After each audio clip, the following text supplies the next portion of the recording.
Halo saudara dimanapun Anda berada, saya Pia Mediana dan selamat datang di Special Talk Show.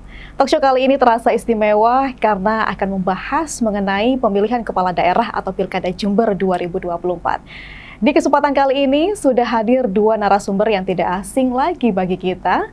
Mereka adalah calon petahana, yakni calon Bupati Hendy Siswanto dan calon Wakil Bupati Muhammad Balya Firjon Parlaman atau Gus Firjon. Dalam 60 menit ke depan kita akan bahas apa strategi petahana untuk bisa memenangkan pilkada yang kedua kalinya mereka ini. Jangan kemana-mana, tetaplah bersama kami di Special Talk Show Pilkada Jember 2024.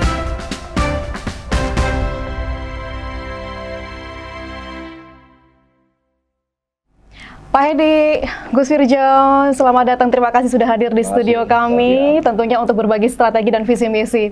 Apa kabar hari ini? Alhamdulillah baik, Mbak Bia sehat. Alhamdulillah, Gus Firjon sehat. Alhamdulillah.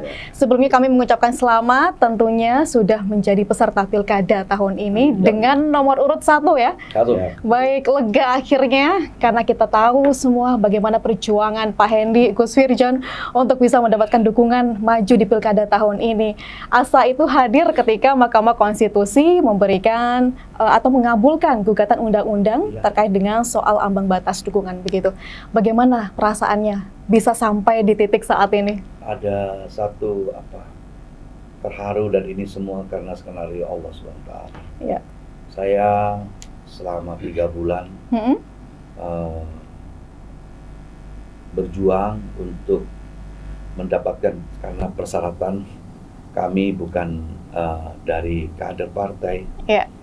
Saat itu tentunya kami harus, Gus Firjon juga sama, bukan dari kader partai. Saya harus berjuang untuk mencalonkan kembali di Kabupaten Jember untuk periode kedua. Itu harus mendatangi seluruh partai yang ada di Jakarta. Dan itu 3 bulan lamanya. Baik. 3 bulan lamanya bolak-balik Jember Jakarta, Jember Jakarta. Dan di ujungnya kami tidak mendapatkan satu kesempatan, sepertinya kebijakan partai mengatakan lain. Iya. Sehingga di ujung kami sepertinya ada satu kesedihan dan berpikir yang sulit untuk saya terjemahkan. Karena apabila saya tidak maju dengan Gus Firjon, itu akan menjadi presiden, menurut sepengetahuan saya, terjemahan saya pribadi, itu akan menjadi presiden tidak bagus terhadap demokrasi yang di Kabupaten Jember. Iya, baik. Memang kami dengar sempat hampir menyerah begitu ya. Karena koalisi Kim Plus sudah solid mendukung Gus Waid dan juga Joko Susanto. Dengan carut-marut drama politik menjelang pendaftaran bakal calon kepala daerah kemarin, bagaimana Pak Hendy dan Gus Firjon mungkin melihatnya?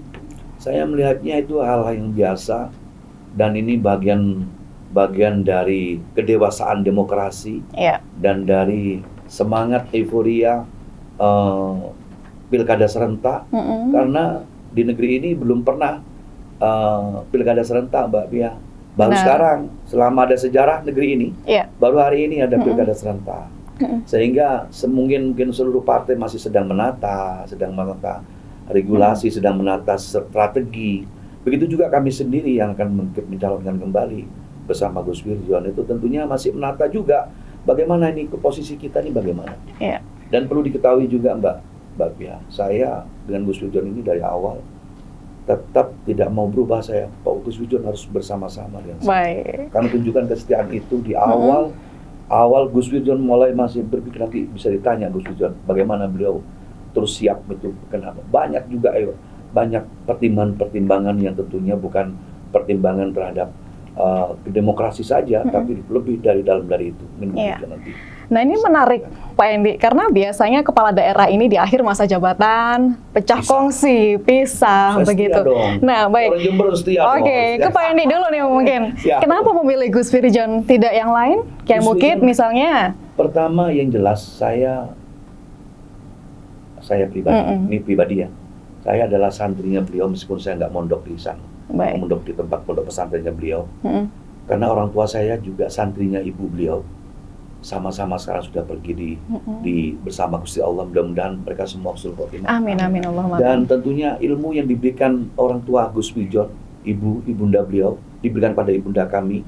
Ibunda kami diserahkan kepada kami, amalan-amalan kami amalkan. Yang pertama, kedua, keluarga Gus Wirjon ini, semua khusus keluarga Gus Wirjon ini, itu betul-betul orientasinya bukan untuk kenikmatan dunia, Mbak. Yang dicari itu untuk kemaslahatan orang banyak. Dan nanti yang kehidupan kemudian itu yang dicari. Di sini ini yang menguatkan kami. Yang terhadap sebagai wakil bupati, saya mengapa harus kekeh dengan Gus Wirjon terusan. Beliau ini sampai hari ini manfaat yang diterima oleh masyarakat Jember, keberadaan beliau sebagai wakil bupati itu luar biasa. Kalau hitungan bisnis, kalau menghitung bisnis, untungnya banyak rakyat Jembernya. Untungnya banyak. Kalau ngomong bisnis lo ya. Tapi karena ini pengabdian kami dengan Gus Wirjon siap menjadi pelayan masyarakat Jember. Kita namanya pelayan, ya sudah, kami harus lapor kepada masyarakat. Rakyat adalah segala-galanya, dan kami sudah pasrahkan diri kami kepada masyarakat. Itu ada di Gus Wirjon. Baik Pak Hendy. Sekarang ke Gus Wirjon. Kenapa masih mau membersamai Pak Hendy begitu? Kami dengar kabarnya tidak mau maju lagi karena selama ini mungkin kurang diberi peran atau gimana, Gus? Ya, terima kasih sebelumnya. Assalamualaikum warahmatullahi wabarakatuh. Waalaikumsalam warahmatullahi. Kepada seluruh pemirsa dimanapun berada, juga kepada panjenengan Mbak. Yang pertama memang ada satu ungkapan, saya bisa berencana, orang lain berencana, tetapi Allah jualah yang kemudian menentukan.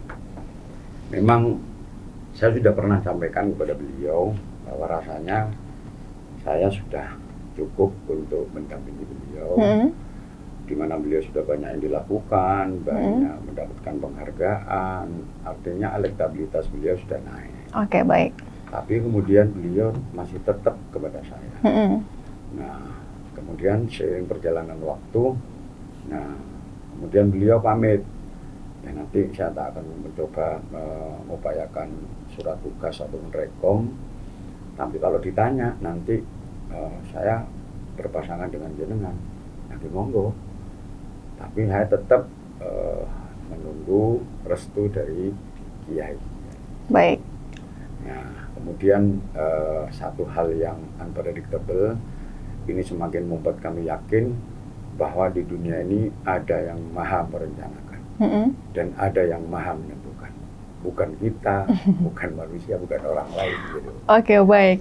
Gus Wirjon dan Pak Hendy, tentunya untuk maju di pilkada ini tidak hanya dukungan masyarakat yang diharapkan begitu, namun juga keluarga besar. Dari Pak Hendy sendiri, bagaimana dukungannya dari keluarga? Sempat kami selama 3 bulan itu adalah ujian luar biasa buat saya. Bukan terberat ya, tapi luar biasa. Pengalaman selama hidup saya bekerja sudah 45 tahun bekerja. Baik. Dengan berbagai macam-macam bidang ya, dengan tingkat kesulitan yang tinggi. Tapi kemarin 3 bulan kemarin, hanya urusan rekom itu betul-betul menggetarkan keluarga besar kami. Kenapa? Di situ pertaruhan mentalitas, mental ya, jadi mental, kekuatan jiwa, karena manuver-manuver yang luar biasa terhadap keluarga kami yang seperti itu. Ya, ada beberapa keluarga yang mengatakan, apa yang mau dicari dalam pilkada ini? Apa yang dicari? Saya sekarang 3,5 tahun sudah berjalan, itu evaluasi keluarga saya. Apa yang tidak dapat? Sampai bertanya seperti itu ya? Iya, sampai pertanyaan itu seperti itu wajar untuk warga keluarga kami yang memang belum pernah jadi bupati. Apalagi duduk pemerintahan. Tapi kalau saya pernah jadi pemerintahan, juga harus swasta. Saya katakan, yang didapat adalah kemanfaatan. Kemanfaatan yang mana? Gitu, itu biasa anak-anak muda. Anak-anak saya punya anak 5, saya punya cucu 7. Ya, dan ini mereka semua Gen Z semua, dan hidupnya lama di Jakarta dan sekarang lama di Jember. Tentunya pemikiran-pemikiran masa depannya itu sangat jauh sekali. Kontra itu menjadi satu dengan kami. Tapi apa yang setelah kami tunjukkan keseriusan orang tua, itu hidup, makna hidup itu seperti apa, dan keseriusan Gus Wirjon sebagai wakil bupati, beliau seperti ini, itu menjadi satu kekuatan yang luar biasa di keluarga kami untuk mendorong maju, jangan pernah melangkah mundur. Baik, Pak Hendy, terkait dengan hubungan keluarga besar ini, seperti dengan pengasuh pondok pesantren Al-Qodiri dan juga pondok pesantren di Talangsari begitu ya, kabarnya beberapa pengasuhnya tidak mendukung Anda, bagaimana? Dukung tidak mendukung itu sama saja buat saya. Itu adalah satu evaluasi kehidupan. Pilihan-pilihan boleh toh, pilihan yang manapun itu silakan saja. Itu ada apa hati yang memanggil, nurani yang akan muncul di situ. Baik. Jadi kami memasrahkan semua, jangankan pondok pesantren, di keluarga kami sendiri, termasuk ke anak-anak saya sendiri, kamu boleh memberikan penilaian total terhadap orang tua ini. Oke. Dan silahkan bertanya kepada masyarakat di Jember ini, kira-kira nih pantaskah kita untuk maju kembali, pantaskah kita untuk memimpin Jember? Itu ada di diri siapapun mereka, termasuk di pondok pesantren. Kalau Gus Surjan sendiri tanggapannya bagaimana? Ya, yang pertama yang menguatkan saya adalah tentu istri. Ini setiap hari kita bertemu bahwa keluarga, masyarakat atau yang lainnya semuanya memiliki hak masing-masing. Tidak harus sama. Kami setidaknya kami minta doa restu bahwa pilihannya kemana itu bebas karena demokrasi. Dan itu yang kemudian membuat saya berniat dan berbismillah dengan Pak Jendi, karena memang komitmen beliau yang selama ini mungkin belum begitu banyak dirasakan, walaupun sudah ada tetapi porsinya kurang banyak untuk dunia pesantren, kemudian madin, madrasah, kemudian masjid dan sebagainya yang bernafaskan Islam ini mungkin porsinya kurang banyak karena memang situasi kemarin skala prioritas pembangunan jalan, terus juga ada COVID dan sebagainya. Ini yang mungkin kemudian sebagian masyarakat menganggap seakan-akan wakil bupati kurang diberi peran. Dan memang sesuai dengan regulasi yang ada. Saya dulu pernah di politik, di anggota dewan, sehingga tugas daripada wakil ini kayak apa?